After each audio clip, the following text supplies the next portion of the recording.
The exclusive Korean restaurant, Mayong hummed with the quiet conversations of New York's elite. Crystal fixtures cast a golden glow over dark wood tables and fine porcelain, while waitstaff moved with practiced precision. This wasn't just any restaurant. It was neutral territory in a city divided by invisible lines of power. Amara Diallo, a 25-year-old African woman, adjusted her red vest over her crisp white waitress dress, her stomach in knots. 6 months at Mayong, and she still felt out of place among patrons who spent more on a bottle of soju than she made in a month. Tonight was particularly tense. The private section had been reserved for Jin-woo Kwon and his associates. Even Amara, who avoided the news, knew who the powerful Korean Mafia boss was. The whispers followed him everywhere. Heir to the Kwon crime family, the man who controlled half of New York's underworld. Now at 34, his name alone commanded fear and respect.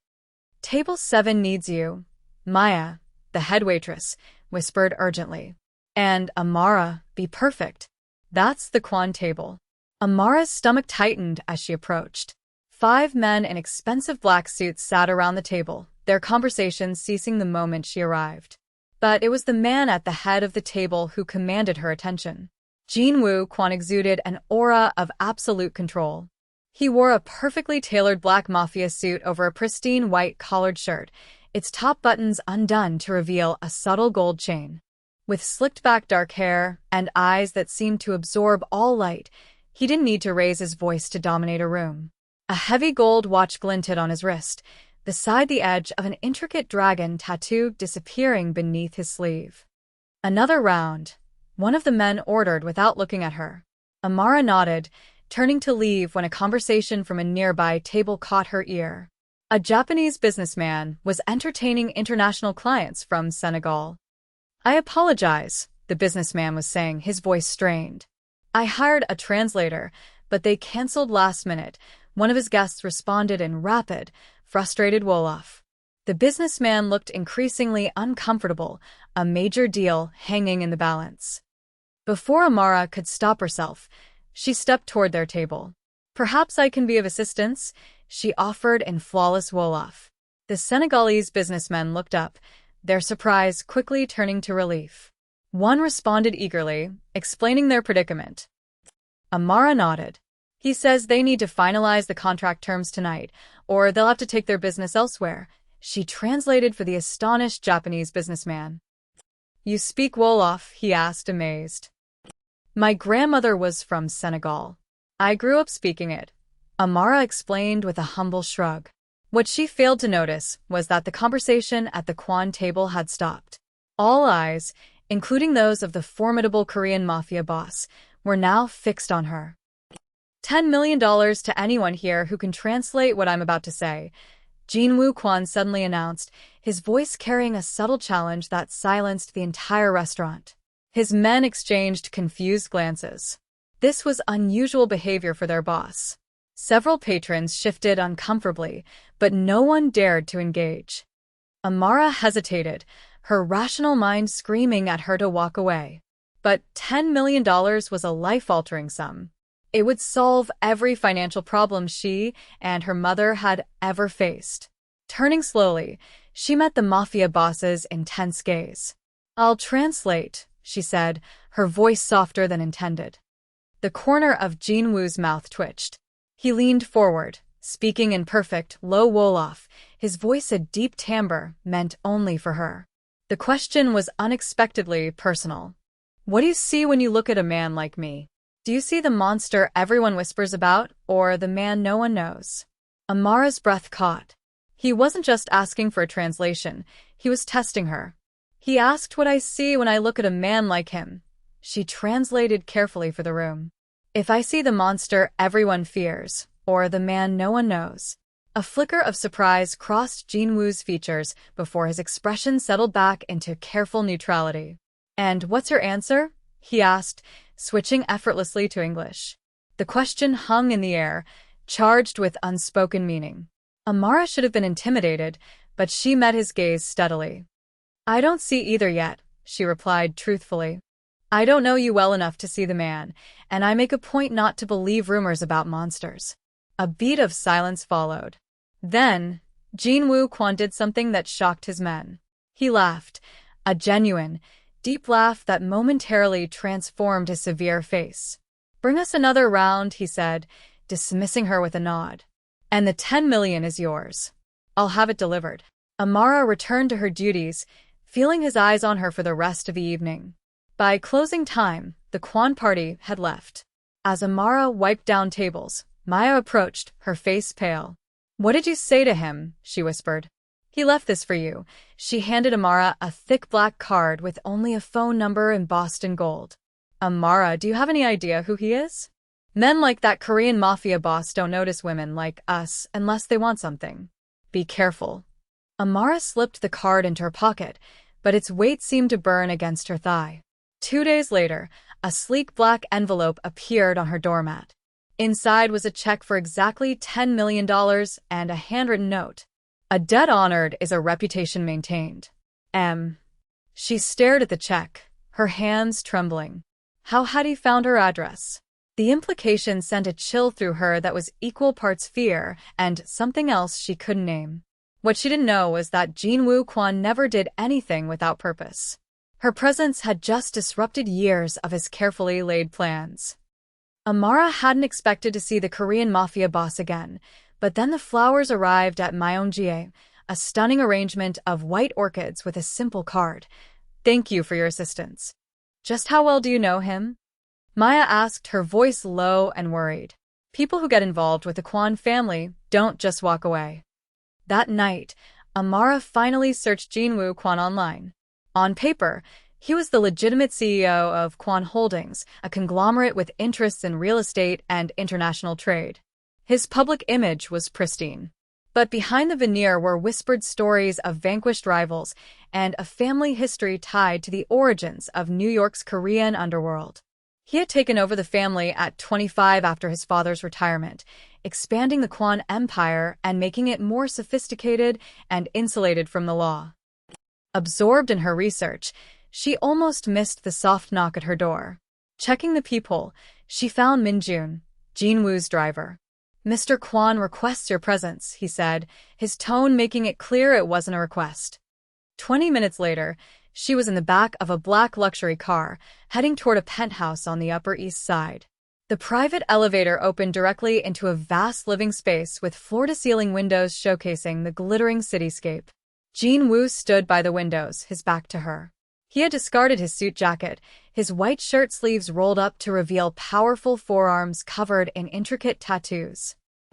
Thank you for coming, he said without turning. Did I have a choice? Amara retorted. He turned, the intensity of his gaze striking her again. There's always a choice, Amara. It was the first time he'd used her name. I needed to speak with you somewhere private. Your grandmother was Fatou Diallo, correct?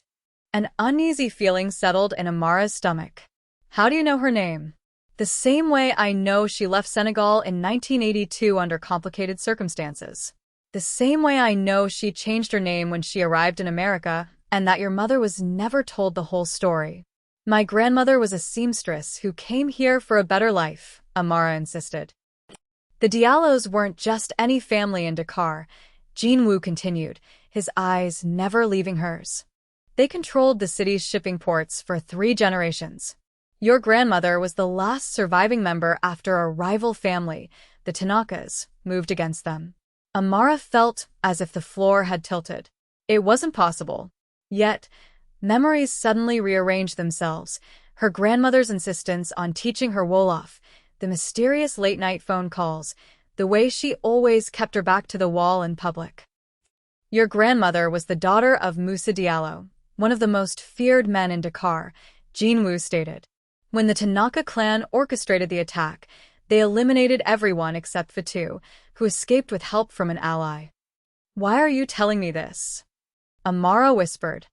Because the Tanaka clan now operates here in New York. Their current leader, Kaido Tanaka, has learned of your existence. And your existence complicates things. Complicates what? Territorial agreements, legacy claims, old blood debts. The old families have long memories, Amara. Whether you like it or not, you're part of that history now. A chill ran through her. Are you saying I'm in danger? I'm saying that knowledge is protection, Jinwoo replied, his expression unreadable. And that you now have my attention. His attention could be a shield or a sentence. I don't want any part of this world, Amara said firmly. Unfortunately, you've been recognized. So, what do? You let me help you. Why would you help me? Our families have no history. My grandfather and yours were business associates, Jinwoo said, a surprising revelation. They maintained a mutually beneficial arrangement for decades. My family owes a debt of honor to the Diallo name. Before Amara could respond, Jinwoo's phone chimed. His expression hardened. We have to go. There's a situation. What kind of situation? The kind that makes knowing who you are even more important right now. He retrieved his black suit jacket. Minjun will take you home. Stay there. Don't answer your door unless it's me. He paused, reaching out and brushing his fingertips against her cheek. The touch was so light it might have been imagined. Good, he said softly. Fear keeps people alive in my world. Back in her apartment, sleep eluded her. The next day, restlessness drove her to her mother's house in Queens, where boxes of her grandmother's belongings were stored in the attic. Beneath layers of clothing in an old trunk, Amara found a false bottom. Inside was a small leather-bound journal, a tarnished silver locket, and a yellowed envelope. The journal was written in a coded Wolof. The locket held a photo of a handsome young man. But it was the envelope's contents that made her blood run cold. Official documents changing a name from Fatou Diallo to Fana Diop, and a newspaper clipping reporting the massacre of the Diallo family, with Fatou listed among the dead. Her grandmother had faked her own death. Everything the powerful Korean Mafia boss had told her was true. She didn't hear the front door open until a shadow fell across the attic floor. I told you to stay in your apartment, Jinwoo said from the doorway, his voice tight with anger. How did you find me? I have people watching you. Normally she would have been outraged, but now she could only stare at him. You are telling the truth, she said softly. I rarely lie, he replied, his anger seeming to fade as he took in her stunned expression. He knelt beside her, his fingers hovering over the journal. This could be valuable. The Diallos were known for their extensive network. Their records were believed to be lost. Is that why you're interested in me? For my grandmother's information? His eyes met hers, surprisingly earnest. That's part of it. But not all. He reached out and brushed a strand of hair from her face. You intrigue me, Amara Diallo. You carry yourself with the innate confidence of your bloodline. Before she could retort, his phone rang. His expression darkened. We need to leave. Now. What's wrong? Someone else has connected the dots. Kaito Tanaka. He's the one whose family orchestrated the hit on yours. And now he's in New York. What does he want with me? To finish what his grandfather started, Jinwoo said grimly. Or to use you as leverage against me. Either way, you're not safe here. I need to warn my mother. Your mother is already being watched by my men, he cut in.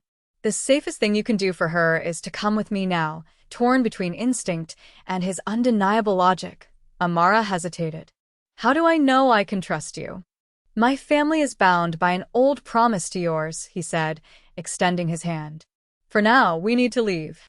Against her better judgment, Amara placed her hand in his. His fingers closed around hers, warm and strong. A black SUV idled at the curb. This is Kai, Jinwoo said, indicating a man in the passenger seat. He'll be part of your security detail. Where are we going? She asked as the city gave way to the lush greenery of upstate New York. One of my properties. It's secure, remote, and not publicly connected to me. 2 hours later, they arrived at a modern glass and stone house built into the landscape. My mother designed it, Jinwoo said with a hint of softness. She believed that power didn't need to announce itself. Inside, he showed her to a suite in the east wing. There are clothes in the closet. My assistant guessed your size. Jinwoo, she began, using his first name without thinking. What happens now? Now you stay here where it's safe while I deal with Kaito Tanaka, he replied. Your mother believes you've taken a leave of absence for a wellness retreat. Your job will be held for you. As for your life, he paused, that depends on what we learn from your grandmother's journal.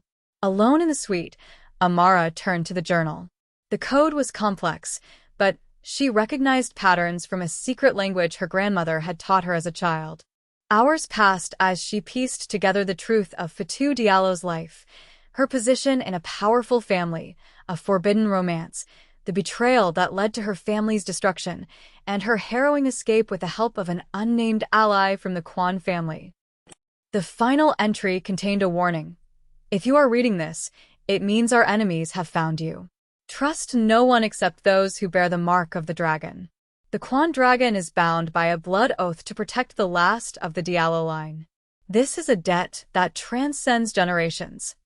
Amara stared at the words, then thought of the dragon tattoo she'd glimpsed on Jinwoo's forearm. She had lost track of time when a housekeeper knocked. Mr. Kwan asked me to check if you would like dinner. She found Jinwoo in the dining room, working on a laptop. He looked up, a flash of relief in his eyes.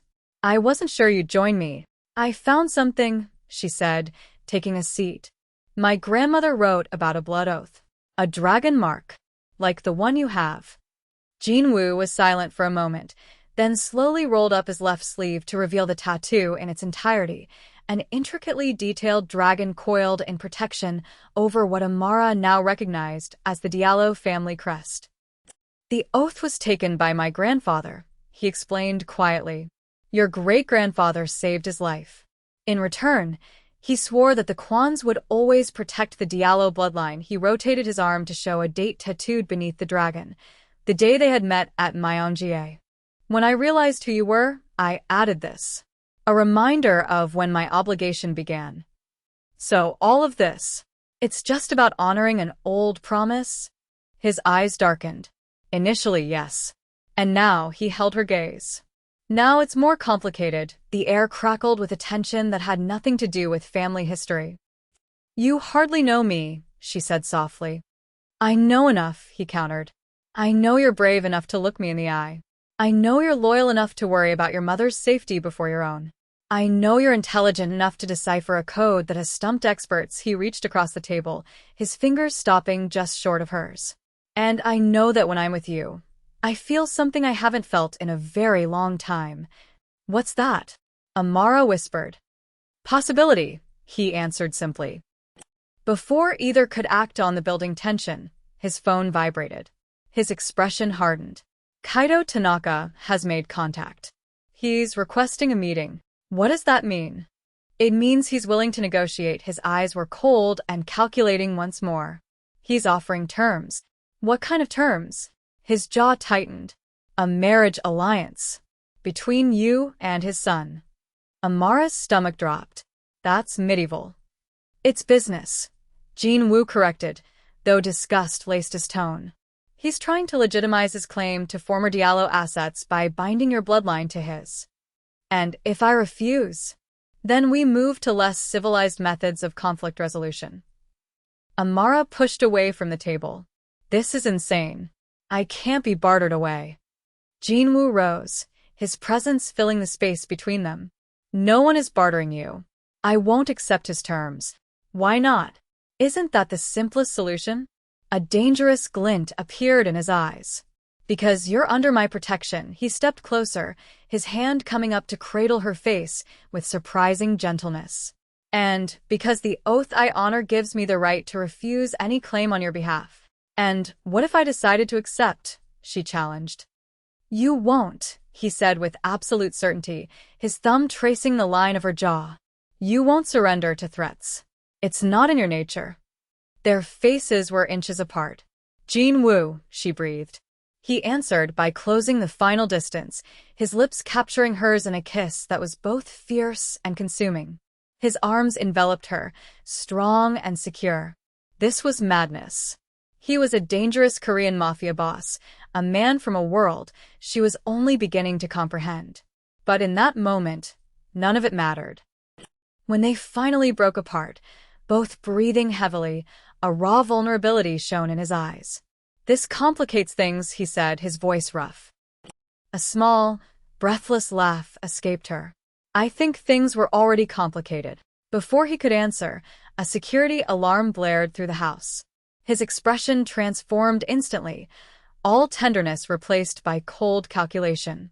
"Stay here," he ordered, moving toward the door and drawing a gun from inside his jacket. "What's happening?" His eyes met hers one last time. "It seems Kaito Tanaka wasn't as interested in negotiating as I thought." Time lost all meaning in the windowless panic room where security had taken her. Hours later, the heavy door hissed open. Jinwoo stepped inside, his pristine white shirt spotted with blood and a bruise darkening his jaw. "Are you hurt?" she asked, rushing to him. "It's not my blood," he replied flatly. "Kaito sent men to extract you. They failed." The clinical statement sent a chill down her spine. This was the Jinwoo Quan the world feared. "They've been handled," he said simply. "We need to move you. This location is compromised." The journey back to the city passed in silence. His penthouse was a fortress, occupying the top 3 floors of a building he owned. "Try to rest," he told her, showing her to a guest suite. "We'll talk in the morning," but rest was impossible. Dawn found her watching the city wake up. A soft knock drew her attention. Jinwoo stood in the doorway, freshly showered, the only evidence of the previous night the fading bruise. "We need to discuss our next steps," he said, maintaining a careful distance. "Our next steps. It became your fight the moment Kaito learned of your existence. You're a Diallo, and that name still carries weight." He paused. "I've called a meeting of the syndicates. The first full council in over a decade. Kaito has violated our peace accords. He will be held accountable." "Like in the movies?" Amara asked, stunned. "That's a real thing." A ghost of a smile touched his lips. "The council operates as a governing body. Your family will be formally recognized as under Quan protection. So, I just sit here while my fate is decided by a room full of men? This is how our world works, Samara," he said, his voice gentler than his words. He moved closer, the heat of his body at her back. "You adapt. You learn the rules, then you figure out how to bend them. It's what your grandmother did." She turned to face him. "Is that what you do?" "I do what's necessary to protect what's mine." The possessive word hung between them. "I'm not yours," she said, though the words lacked conviction. He reached up, his fingertips tracing the line of her cheek. "Aren't you? The moment you accepted my help, something changed." He slid his hand to the nape of her neck. "The council meets tonight. I need to know you'll stay here where it's safe. And after? Then we figure out what this is between us." It was a promise of possibility. Amara nodded slowly. "I'll stay." The day passed with Amara poring over her grandmother's journal. The entries painted a picture of a betrayal from within the Diallo family, sold out by someone close to them. The journal hinted it was Fatu's own fiancé, a man from a neutral family secretly aligned with the Tanakas, a man whose surname was eerily similar to Kaito Tanaka's mother's maiden name. Just as she was about to share her discovery, the housekeeper, an older woman named Mrs. Choi, appeared. "Mr. Quan asked me to inform you that the council meeting has been moved up. He's already left." "Where is it being held?" Amara pressed. "The old Sakura restaurant in Japantown," Mrs. Choi relented. "It's neutral territory." Her mind raced. It was a setup, just like the one that had destroyed her family. "I need to warn him." "No phones during council meetings," the housekeeper said. "Then I have to go there. His life might depend on it." Something shifted in Mrs. Choi's expression. "The service elevator," she said quietly. "The guard there is new." 20 minutes later, Amara was in a taxi. The restaurant was closed for the evening. As she hesitated across the street, a black car pulled up. Kaito Tanaka emerged, followed by an elderly man who matched the faded photograph in her grandmother's locket, the man who had betrayed her family. This was an ambush decades in the making. Suddenly, a hand clamped over her mouth. "Don't scream," a woman's voice whispered. "I'm here to help." Amara turned to face an elegant woman in her late 50s. "Who are you?" "Sun-hee Kwan," the woman replied. "Jinwoo's mother. He said you were in Seoul." A smile curved Sun-hee's lips. "My son likes to think he knows where everyone is." Her expression turned serious. "Now, tell me why you're here." Quickly, Amara explained her discovery. History does indeed repeat itself, Sunhee said, her face hardening. Come with me. She led Amara through a hidden passage into an old office above the restaurant. Through a vent, they could hear the meeting below. The Kwan family harboring a Diallo without council approval violates our agreements, Kaido Tanaka was saying. The reemergence of an heir falls under legacy protection, Jin Woo's controlled voice replied. The elderly man, Kenji Tanaka, Kaido's grandfather and the architect of the Diallo massacre, spoke next. Perhaps this calls for a traditional resolution, a union between families to restore balance. There will be no union, Jin Woo's voice scraped back. The Diallo heir remains under Kwan protection. Any move against her is an act of war. The tension was palpable. Suddenly, the meeting room door burst open and armed men flooded in. Federal agents. Everyone on the ground. In the chaos, Sunhee pulled Amara away. We need to leave. My son can handle himself. They retreated through the passage as sirens wailed. Sunhee took her to a small, private apartment. Someone tipped off the authorities, she explained. And I have a strong suspicion who it was. Jin Woo, Amara breathed. My son plays a long game, Sunhee confirmed. Kaido has been under federal investigation for months. This meeting was the perfect trap. The authorities have nothing on Jin Woo that will stick, but Kaido's operations are less insulated. Soon after, a knock sounded. Sunhee opened the door to reveal Jin Woo, his expression thunderous until his eyes found Amara, flashing with relief before hardening into anger. You were supposed to stay at the penthouse. If I had, Amara replied calmly, you would know that Kenji Tanaka was the man who betrayed my grandmother's family 60 years ago. Jin Woo's gaze flickered to his mother, who nodded. Some of the tension left his shoulders. Kaido Tanaka has been arrested on multiple federal charges, he informed them. His organization will be in chaos for years. Kenji avoided arrest, but his influence is gone. I made sure certain evidence found its way to the right federal agents. He had not only neutralized a threat, but consolidated his own power.